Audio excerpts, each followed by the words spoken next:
The ghost network, beneath Rome nobody, was meant to find right now. Water is moving beneath the streets of Rome. It left a mountain spring 3 days ago.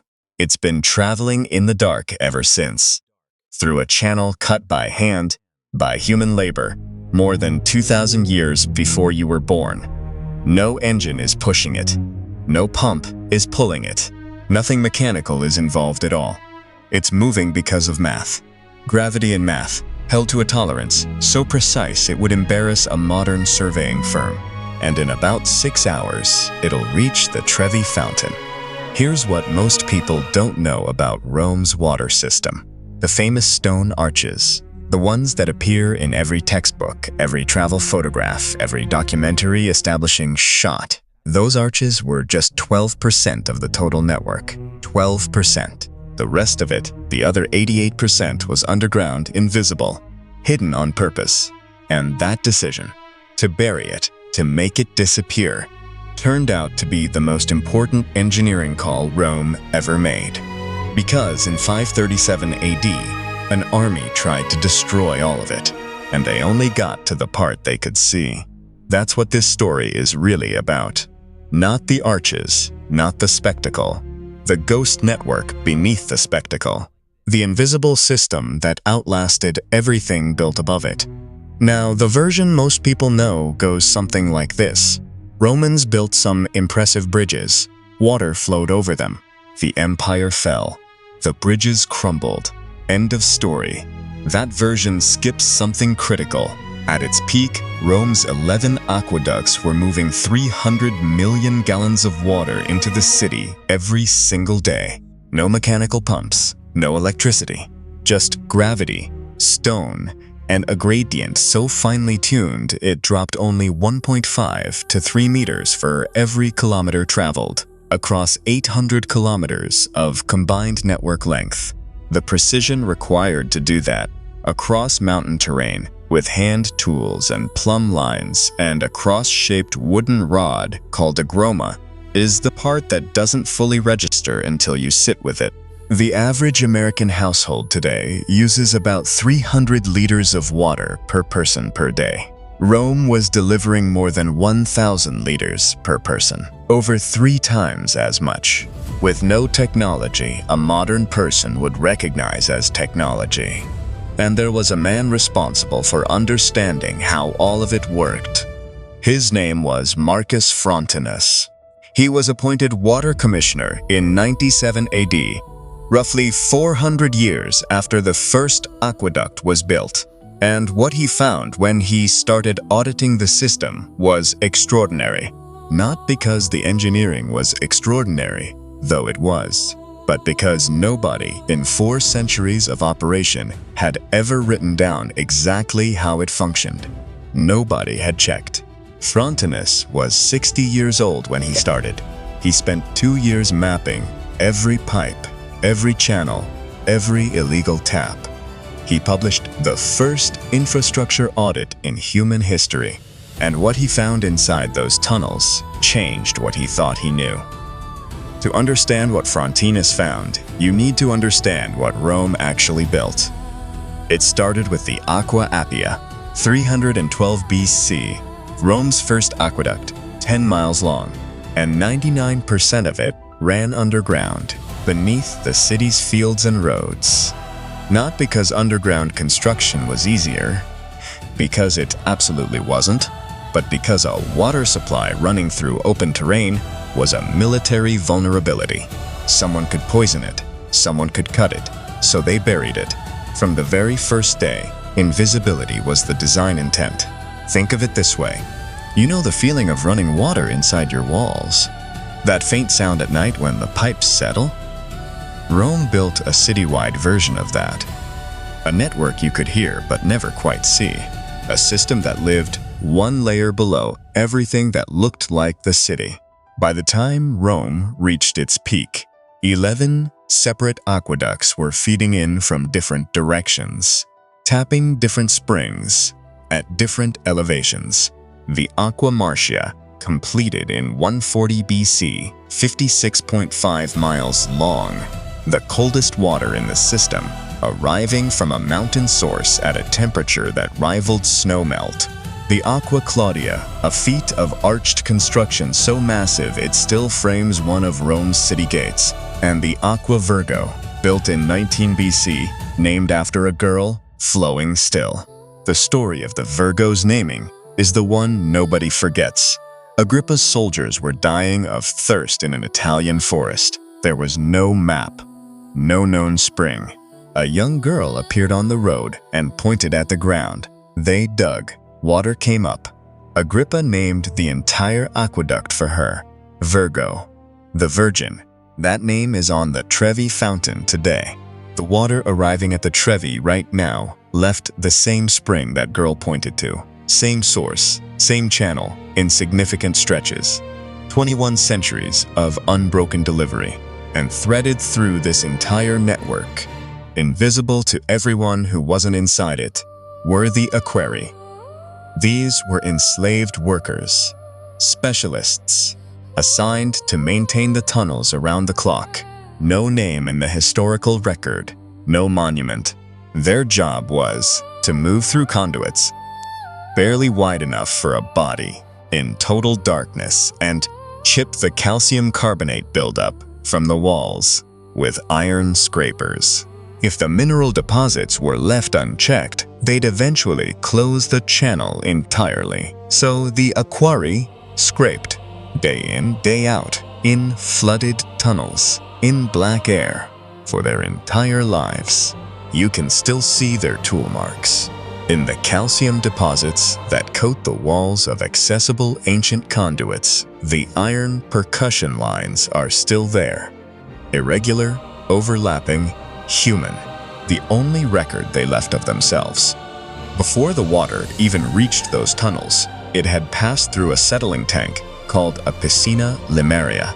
Passive gravity pulled sand and silt down to the tank floor while clear water continued forward. No filter mechanism needed. The physics did it. Romans also packed charcoal into filtration points to strip out odors. The same activated charcoal principle sitting inside a Brita filter on your kitchen counter right now. Where valleys interrupted the gradient, engineers had two choices. Build an arch bridge tall enough to maintain elevation, the solution everyone sees, or use an inverted siphon. This is the part that gets interesting. An inverted siphon doesn't go over the valley. It goes down into it. The water follows the slope, descends. Then the hydrostatic pressure of the full column of water behind it forces it back up the other side, with no pump, no moving part. Just physics, working in a sealed lead pipe under enormous pressure. And when they arrived at the city, the water entered distribution towers called castella, where it was divided between three grades of recipient. Public fountains first, public baths second, private connections to the wealthiest homes third.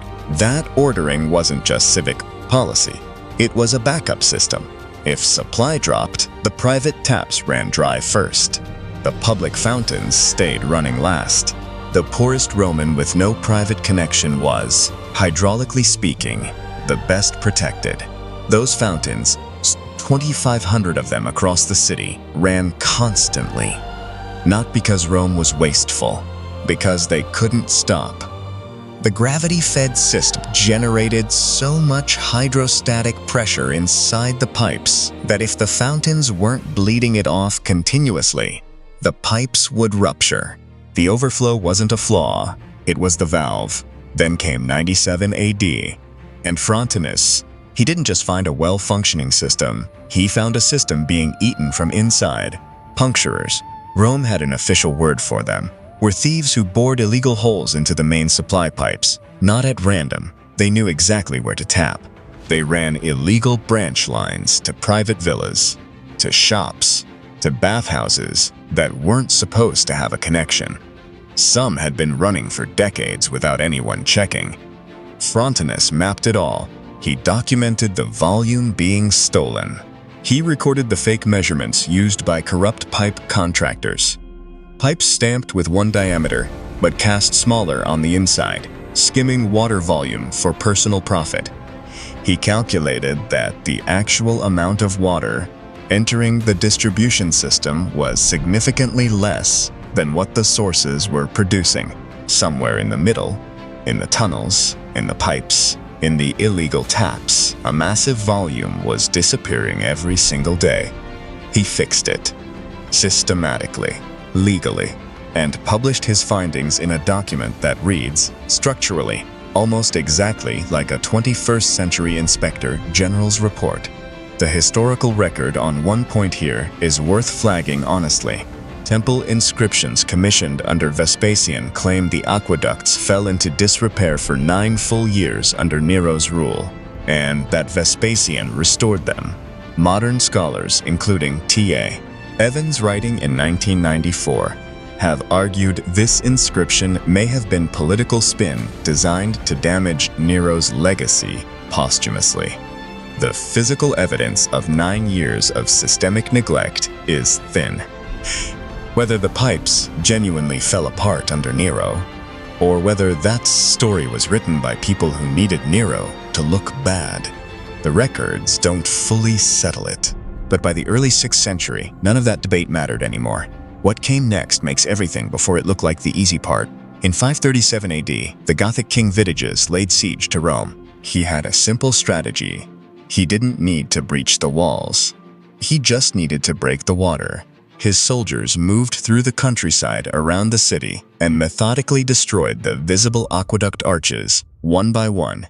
The Aqua Claudia, the Aqua Anio Novus, the great elevated structures that had carried water over hills and valleys for centuries. Stone by stone, arch by arch, the fountains slowed, then stopped. A city of 1 million people suddenly had no running water. The population didn't just decline, it fractured. Within a generation, estimates suggest Rome's population had fallen from roughly 1 million to somewhere in the low tens of thousands. That's not a statistic. That's a city dying in real time. The silence where the fountains had been was the sound of a civilization contracting. And here is where the story turns. Vitiges and his forces broke everything they could see, but the Aqua Virgo, the one named for the girl who pointed at the ground, ran entirely underground. No visible arches, no elevated spans, no exposed structure to target. The Goths couldn't find it. They didn't know where it ran. They couldn't reach it.